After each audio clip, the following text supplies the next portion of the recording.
யோசுவா 20ஆம் அதிகாரம். கர்த்தர் யோசுவாவை நோக்கி, நீ இஸ்ரவேல் புத்திரரோடே சொல்ல வேண்டியது என்னவென்றால், அறியாமல் கைப்பிசக்காய் ஒருவனை கொன்றவன் ஓடிப்போய் இருக்கும்படி நான் மோசேயை கொண்டு உங்களுக்கு கற்பித்த அடைக்கல பட்டணங்களை உங்களுக்கு ஏற்படுத்தி கொள்ளுங்கள். அவைகள் உங்களுக்கு இரத்தப்பழி வாங்குகிறவனுடைய கைக்கு தப்பிப்போய் இருக்கத்தக்க அடைக்கலமா இருக்கும். அந்த பட்டணங்களில் ஒன்றுக்கு ஓடி வருகிறவன் பட்டணத்தின் ஒளிமுக வாசலில் நின்று கொண்டு அந்த பட்டணத்தினுடைய மூப்பரின் செவிகள் கேட்க தன் காரியத்தை சொல்வானாக. அப்பொழுது அவர்கள் அவனை தங்களிடத்தில் பட்டணத்துக்குள்ளே சேர்த்து கொண்டு தங்களோடே குடியிருக்க அவனுக்கு இடம் கொடுக்க கடவர்கள்.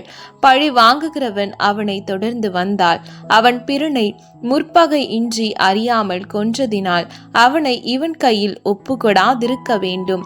நியாயம் விசாரிக்கும் சபைக்கு முன்பாக அவன் நிற்கும் வரைக்கும், அந்நாட்களில் இருக்கிற பிரதான ஆசாரியன் மரணமடையும் வரைக்கும் அவன் அந்த பட்டணத்திலே குடியிருக்க கடவன். பின்பு கொலை செய்தவன் தான் விட்டோடி போன தன் பட்டணத்திற்கும் தன் வீட்டிற்கும் திரும்பி போக வேண்டும் என்று சொல் என்றார்.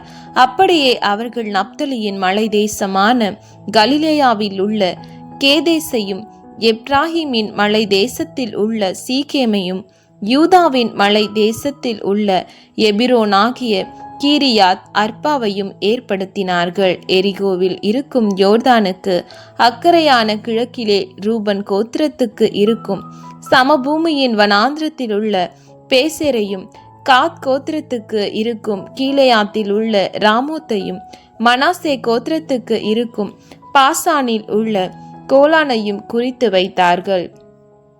கைப்பிசகாய் ஒருவனை கொன்றவன் எவனோ அவன் சபைக்கு முன்பாக நிற்கும் வரைக்கும் பழி வாங்குகிறவன் கையினால் சாகாத படிக்கு ஓடிப்போய் ஒதுங்கும்படி இஸ்ரவேல் புத்திரர் யாவருக்கும் அவர்கள் நடுவே தங்குகிற பரதேசிக்கும் குறிக்கப்பட்ட பட்டணங்கள் இவைகளே.